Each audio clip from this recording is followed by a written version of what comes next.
வணக்கம். உங்கள் வீட்டில் செல்வம் நிலைத்திருக்க இதை செய்ய வேண்டும்.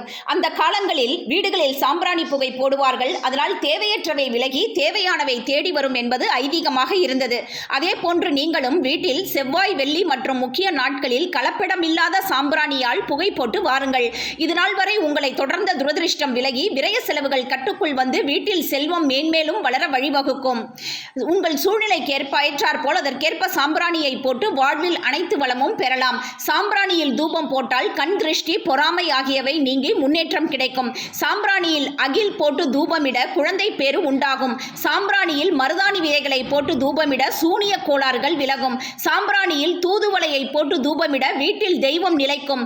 சாம்பிராணியில் சந்தனத்தை போட்டு தூபமிட லட்சுமி கடாட்சம் கிடைக்கும். சாம்பிராணியில் அருகம்புல் பொடியை போட்டு தூபமிட சகல தோஷங்களும் நிவாரணமாகும். இது போன்ற பதிவு உங்களுக்கு பிடிச்சிருந்ததுன்னா லைக் பண்ணுங்க, ஷேர் பண்ணுங்க, சப்ஸ்கிரைப் பண்ண மறக்காதீங்க.